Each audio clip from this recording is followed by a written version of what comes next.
Hello and welcome to Abhi's channel. In this video, what we are going to see is this is going to be a magic formula stock. If you don't know what is a magic formula, there is a separate video, you can check that out. This is Axelia Solutions is a magic formula stock which fits into specific conditions that we usually use. I mean, it's not prepared by us, but by the great Joel Greenblatt. So he has got a set of conditions. So based on that, a magic formula stock will be chosen. This is such a stock. We are going to see the fundamental analysis of this stock today with intrinsic value calculation. Before going into the video, if you like our channel, please like, share and subscribe. At the same time, we have started posting videos directly in Facebook also. So please go there and follow us there also. It will be useful for us. At the same time, we have started an entertainment channel called Sin Boys. The link is being given in the description. Please go ahead and follow us and subscribe to that also. Thanks for your support. Now let's get into this video of Axelia Solutions. Axelia Solutions, you can see the wing of the aeroplane here, right? So similarly, they are producing softwares for the travel and transportation, the arena, that industry. So basically, if you see what are all the solutions they are providing 4 different sets of solutions. This is basically a software industry, I mean the software company. They are providing financial, commercial, industry and cargo softwares. If you see under the financial segment, you can see like airline revenue accounting, all sorts of revenue accounting, that is being passenger as well as cargo. Revenue accounting, this is not management, that is a separate case. So then cost management, cost and billing management softwares. When cost and management in the sense of what you are going to handle with the vendors and all those things, that kind of things can be handled using those kind of softwares. Then payments managements, whoever is making payment, the passenger may be making a payment, or you have a corporate payment, or even the vendor payment, all those things will be handled over here. Airline revenue assurance, like what is the based on after doing something you have to do the audit and all those regulatory activities, so those things can be handled over this thing. Then there is something called commercial. Till now you are seeing like revenue accounting, right? This is like revenue management, how you are managing the revenue, meaning in the sense it can even provide insights about what is the revenue, where it is coming from, what is the demographics, all those kind of intelligent and analytics that the industry is talking about, the buzzwords. So that can be seen over here. Airline industry solutions is a peculiar thing, meaning BSP is like billing and settlement plan. Whenever you go for getting a ticket or looking for a visa or something, we generally go to some agents, right? So IATA, the International Airlines and Transportation Association is there. So those guys have set up some rules to become an agent. Even small, very small, with very less capital and all those people cannot become an agent. They can be sub agents.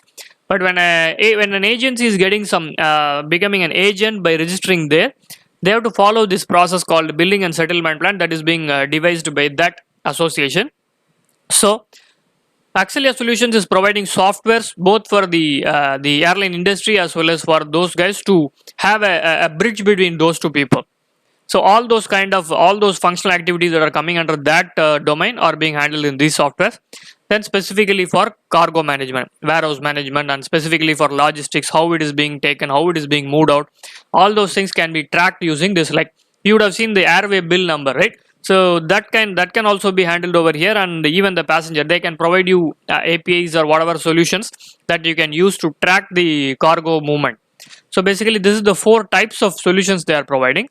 Apart from that, they are providing services, simply implementation services, analytics and consulting. Simply they don't sell you a software, but they'll sell you some service.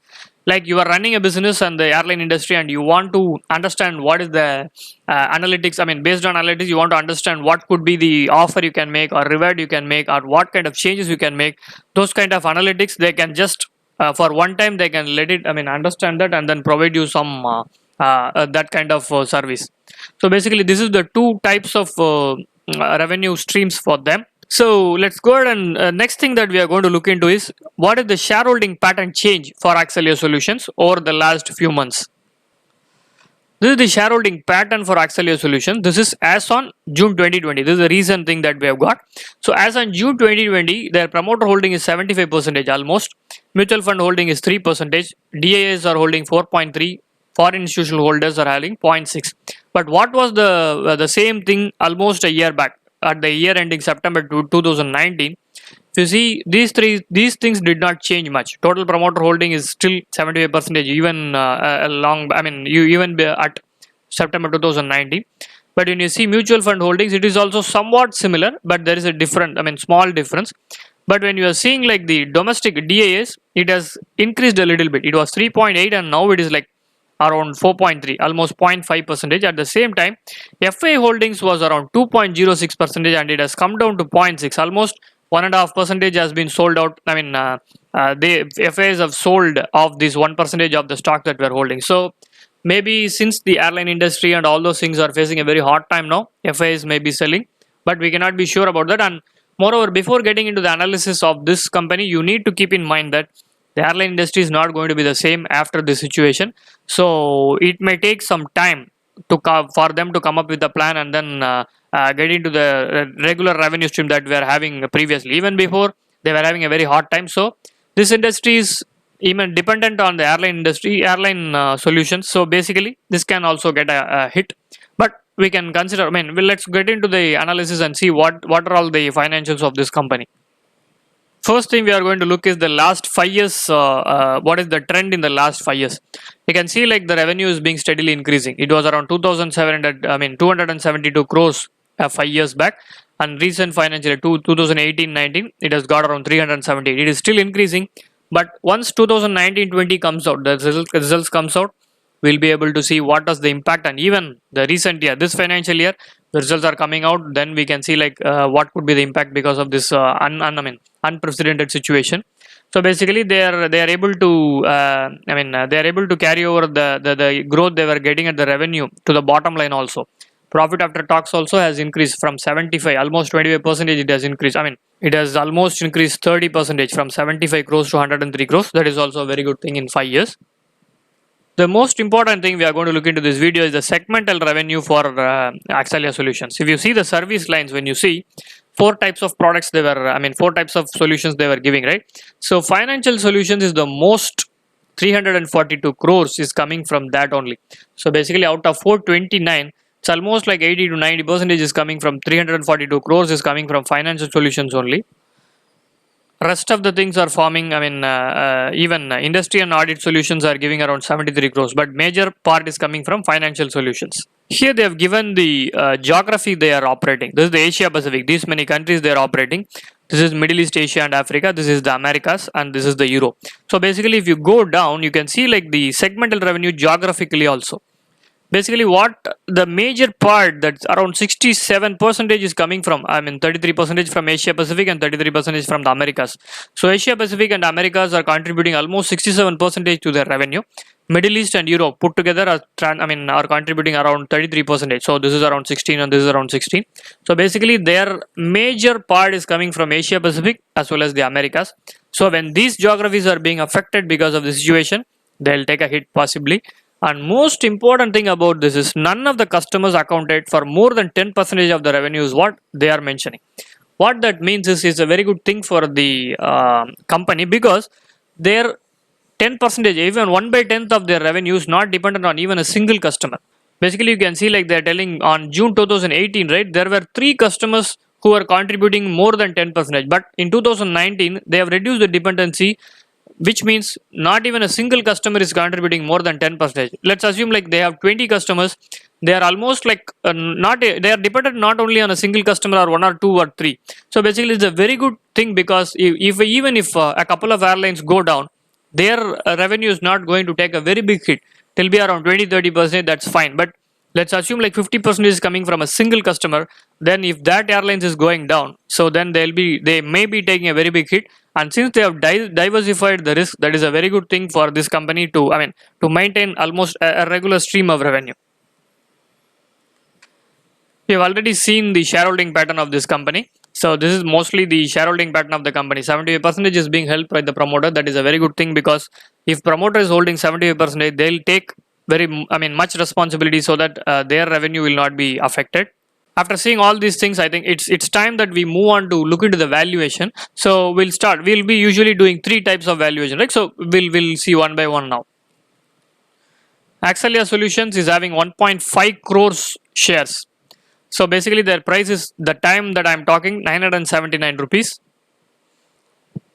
So the market capitalization comes around 1500 crores. So it's almost a small cap company. If you see the Graham checklist, the total assets is coming around 272 crores, but the liabilities is very less. 76 crores is only the liability. So basically, out of 270, if you see, it's less than even 1/3. So basically, 60 to 70% is being maintained as equity, which is a very good thing. They are doing sales of 441 crores. We'll be expecting at least 200 crores. So this criteria is yes. Then when you see the, as we have already seen, their liabilities is very less, so the financial stability is good. What this means is the current asset should at least be twice the amount of current liabilities, and when we subtract current liabilities from current assets, fixed liability should be handled. So the same thing, both of them can be handled. Next criteria we'll be seeing is positive earnings for the last 10 years. That is being given here. They are earning positive. They are not showing loss for past 10 annual years. Past 10 financial years. Then they should be giving at least 1 rupee dividend. Not 1 rupee, at least some dividend for the last 10 years. That is what Graham was looking for. And the same thing, they are satisfying that criteria too. We are looking for 100% growth in the last 10 years. We should be looking at 30% as per Graham, but it will be very better for a defensive investor to look for 100%. And yes, they are satisfying that criteria also. When you look at the ratios, we'll be looking for 14 as P ratio, but they are slightly above that, 15. So we can even consider it's okay. But when the price to book ratio is very high, 1.5 is our expectation, but it is selling around 7.5. That is too high. Debt equity ratio is 0.39, but basically it should be 0 because they don't have much of a debt. And the other factor like return on equity is very good for this company. We are expecting around 20%, but it is even earning around 50%. With the assets they are doing, with the assets they are having, they are taking a return of 35%, which is again a very good thing. So these two ratios are very high, and it is that is the reason it is being, it is coming under one of the magic formula stocks. Let's look into the intrinsic value calculation. Their income from operations is 381 crores for the past 4 years averaged out, and they can out of that they can take around 134 crores as their profit before tax and 89 crores as profit after tax. When you see the free cash in their hand, it is around 45 crores, but their debt itself, it's not actually debt. There is no borrowings for this company, but the liability is around 76 crores. So when you are assuming like you are earning this 89 crores at a cost of capital of 7%, then you will be needing a capital of around 1181 crores, and with the excess cash, meaning we are having a deficit here. So the total is around 1151 crores, and per share value is coming around 767, which is not having any margin of safety because the current price is around 900. But when we remove this debt liability, then the value is coming around 817. Even then the margin of safety is not in positive. So basically with this calculation, it is saying like it is not worth the value that we are, the price is not worth the value. But we can go ahead and check the Buffett calculation. For Buffett calculation, if you see, the average profit for the past 4 years is going to be 63 rupees per share EPS. So on the depreciation amortization showing for the past 4 years average is 9 rupees, but the actual capital expense is 12 rupees. So basically from what they are showing, they are spending 3 more rupees for the actual depreciation from more than the depreciation and amortization they are showing. So when we are adding the depreciation to the profit and subtracting the capital expense, we'll be arriving at a value of 60 rupees of free cash flow, which is around 95% of their profit they are earning, which is a very good amount. It's not easy to spend only 5 rupees and have a free cash flow of 95 and still run the business. With that, if they are growing 2 times, which is 100% what we have seen, right? So if that is the case, their value in 10 years, their current value will be around 1289 rupees. So that is around 24% of margin of safety. But still, this is our calculation. You will have to do your own analysis before taking any decision. Now, if you like our video, please like, share and subscribe. At the same time, we have started an entertainment channel called Sin Boys. It will purely for fun with comedy videos posted very regularly. So please do support by subscribing to that channel also. Thanks for watching the video. Bye.